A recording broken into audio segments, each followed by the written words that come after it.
Aquí estoy un poco temeroso de las palabras que pueda decir porque no soy pedagogo, ¿no? Soy un lector esencialmente, aunque gracias a Belki por la presentación de mi libro. Se fue fue escrito en una época que yo era muy joven y se escribió durante mucho tiempo, se escribió durante mucho tiempo. De hecho, empezó cuando yo estaba en el liceo, que culminó ya un tiempo después, ¿no?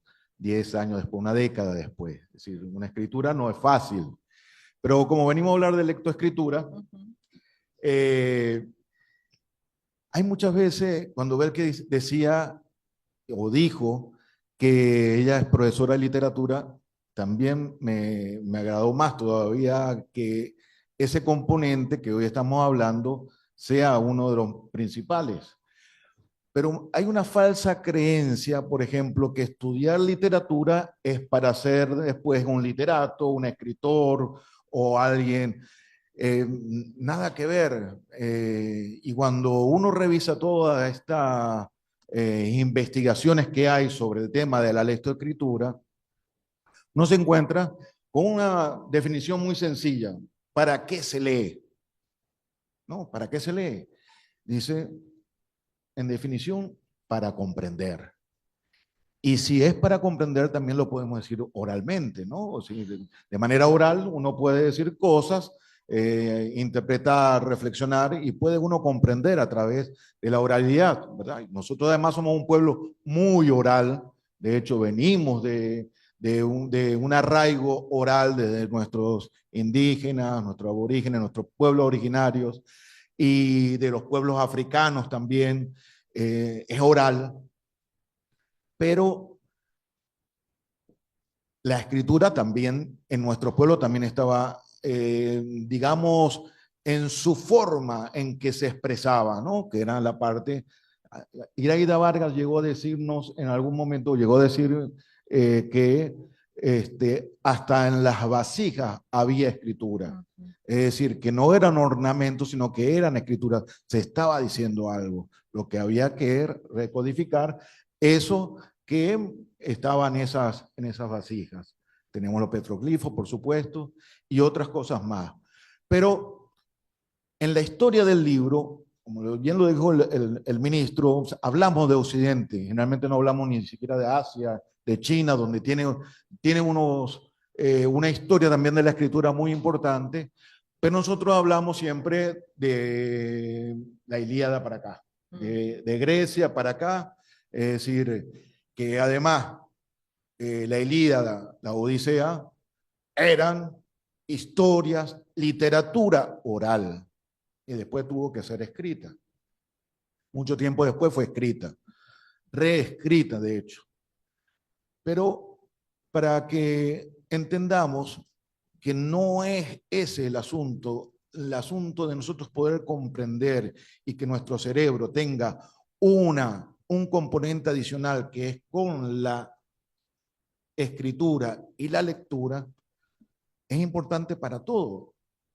Para ser matemático, porque hay que hacer conceptos, para ser quien quiera ser abogado, quien quiera ser criminalista, como dijo el ministro, ¿no? Yo conozco a me hice amigo de un criminólogo y es escritor.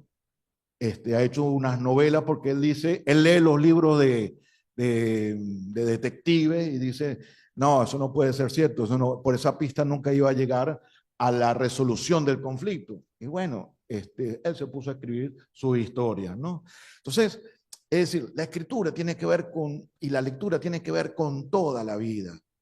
Y por eso es importante que desde niños, desde niñas, los tengan nuestros hijos, nuestras hijas, más que una obligación a leer, una experiencia lectora. La experiencia lectora no hace de una manera diferente porque es un acto social. El acto social no es lo contrario a esa visión que se tiene de que escribir tienes que estar solo. No. Recordemos, además, pasa que ahora las cosas son todas silenciosas. Se escribe en silencio, se lee en silencio y se lee en silencio gracias a que el libro se industrializó.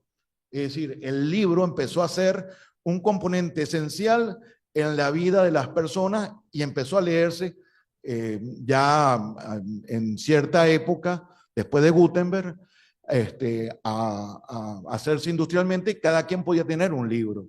Entonces, pero antes, en las bibliotecas, eran como los mercados, eran bulliciosas. Se leía en voz alta. Entonces, si ese fue nuestro inicio, y esa fue la manera como empezó todo el conocimiento a debatirse, a transmitirse, entonces se transmitía de manera en voz alta y de manera oral. Pero el otro componente de por qué sobrevivió el libro es porque, fíjense, por ejemplo, todo nuestro conocimiento, toda este vértigo que hay de la tecnología, ¿no? Yo tengo aquí dos cosas, ¿no? Y tengo más, y aquí tenemos micrófono, y tenemos cámara, y tenemos una cantidad de cosas, y este muchacho que está grabando, todas esas cosas tienen que ver porque alguien registró el conocimiento, alguien lo escribió, alguien lo transmitió. Entonces, eso quiere decir que todo el componente tiene que ver con la lectura y con la escritura. Porque si algo sucede con el libro, por ejemplo, con la escritura, es que cuando se reproduce igual para todos. Es lo más democrático que hay en la medida que tengamos acceso a ellos, por supuesto. Si no tenemos acceso a ellos, la democracia deja de serlo. Pero cuando la escritura está al alcance de todos, está al alcance de todos de la misma forma. Es decir, se repite de la misma forma de uno a otro libro. Un libro como este, cuando se hacen miles de ejemplares. Es igual la información en este libro como en otra copia. Entonces, eso es lo que lo hace democrático. Eso lo que hace es que se difunda. Eso lo que hace es que todos tengamos la misma información. Por eso comprenderlo se nos puede hacer más fácil. Cualquier teoría, cualquier forma de expresión, cualquier... desde cuando digo matemáticas, y cuando digo matemáticas, que por muchas veces uno dice, le dicen, ¿para qué quiero estudiar matemáticas si yo no quiero ser ni ingeniero, ni quiero ser matemático, ni quiero ser nada de eso? Yo que quiero ser músico. Bueno, la música es meramente matemática. Por ejemplo, la pintura es meramente matemática en todo lo que tiene que ver en geometría y en muchas otras cosas. Si Picasso no le hubiera gustado la matemática, pues se tuvo que encontrar con las matemáticas en sus cuadros, ¿no? Y así muchas cosas. Entonces, para que vean las relaciones que existen entre cada una de las cosas. Pero para que nosotros comprendamos que todo esto es un tema de comprender, tenemos que estimular. Y esa estimulación es la que hace que es del goce por leer. Y todos tenemos que hacer, como dice el ministro, tenemos que hacer un esfuerzo por entender nuestra literatura. Cuando estudiamos literatura en las escuelas, en los liceos, y entendemos nuestra república, y entendemos nuestros cuentos, nuestras novelas, nuestros poetas, nos encontramos con que tenemos una manera de pensar y una manera de ver el mundo. Y eso es lo que nosotros tenemos como aporte para la humanidad. Es que es nuestra manera de ver nuestra vida. Entonces, ahí tenemos una historia, sin lugar a dudas, que es una historia muy particular, una historia nacional que se corresponde a unos hechos, que se responde a una circunstancia, de esas circunstancias que nos hicieron, cuando vinieron los colonizadores y decidieron hacer de este país, de este territorio, un país de una forma, como capitanía, que fue en su principio. Ahora bien, de esa estructura Un amigo me decía, es muy extraño, dice, él es maracucho. Los maracuchos, como ustedes bien saben, son muy regionalistas. Y al ser muy regionalistas, dicen, fíjense, teníamos un teatro ya en el siglo XVIII, XIX, y ahí nació el cine. Entonces yo le decía, claro, que por ahí eso es un puerto, por ahí pasaba todo el comercio, por ahí había todas las posibilidades de que se desarrollara cualquier tipo de arte, porque, bueno, porque había una población que necesitaba también el esparcimiento. Entonces, cuando uno ve que todas estas cosas tienen que ver para comprender, o sea, está por la lectura. La escritura es un asunto que yo entiendo, Gisela, que por ejemplo trabaja en el tema de la educación primaria, que es donde los niños empiezan y las niñas empiezan a comprender eso que ellos reciben como oral, a comprenderlo en lo visual, a unas letras y a una escritura específica, a tener, digamos, unas destrezas más allá, que es la escritura. Eso lo que tenemos que después es animarlo a que gocen con la lectura, a que entiendan. Fíjense, no sé, me estoy llevando el tiempo. Sí, no se preocupe, yo le aviso. Todavía le quedan Porque 5 voy a terminar minutos. con un poema. Yo soy antipoético, pero terminaré con un poema. Bueno, me dicen que soy antipoético. La verdad es que me gusta mucho la poesía. Pero eh, lo importante aquí es que eso que se empieza en las edades primarias, en la edad inicial, que es aprender a descubrir cómo se puede contar una historia a través de la escritura y se puede, eso que él o ella está escribiendo de su vida o de su entorno, cómo puede ser reproducido, por ejemplo.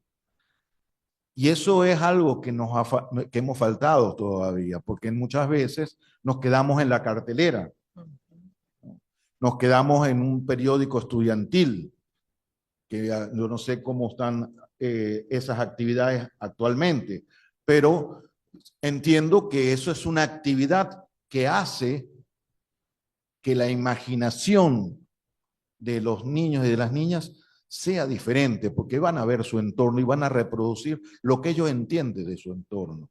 Los símbolos no son los mismos, dicen los especialistas. Los símbolos no son los mismos para todos. Hay un ejemplo muy claro que dicen, por ejemplo, si alguien viene con una bandera blanca, para uno ese símbolo puede ser que es un símbolo de paz, ¿verdad? Para otro puede ser un símbolo yo me rindo. Es decir, tiene muchas formas de verse. O sea, hay que escuchar también a esos niños y a esas niñas para ver qué es lo que están diciendo, qué es lo que quieren decir. Y ahí es donde empieza la narración, ahí es donde empieza la historia, entre la historia de lo que quieren contar, primero por su entorno, primero por su propia vida. Muchas veces hasta puede ser hasta terapéutico, porque ahí podemos ver muchas veces cosas de su propia vida que no nos lo van a decir, porque bueno, porque tienen temores, pero pueden decirlo sin darse cuenta. Recuerden, hay una película o hay un cuento, bueno, la película se hizo aquí en Venezuela, se llama Pequeña Revancha, que es basada en un cuento de Antonio Skármeta, la composición. En la dictadura de Pinochet, en la de Uruguay también le hicieron a los niños que contaran qué hacían en la escuela, en su casa, perdón, después que salían de la escuela. Y ahí empezaban a delatar a sus padres sin darse cuenta, los niños, por supuesto.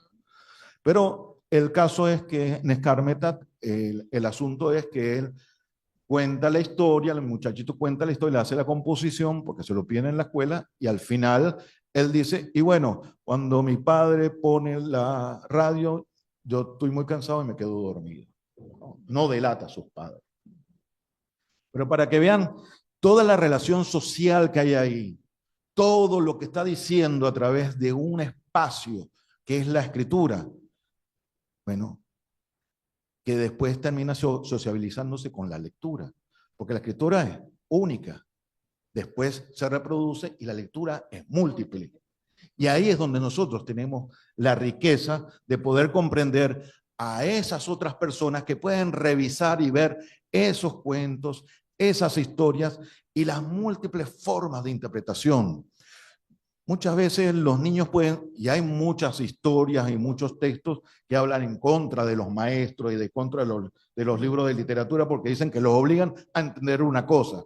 Pero ellos mismos dicen también, dicen, es que lo que no está escrito muchas veces, lo que no está dentro de lo pedagógico que hay que aprender, lo que importa aquí también es lo que está alrededor de eso. Es decir, todo lo que dicen los demás niños, las demás niñas, porque la interpretación, esos símbolos que nosotros como queremos que de Aquilea Nazoa entiendan algo, pero los niños después entienden otra cosa.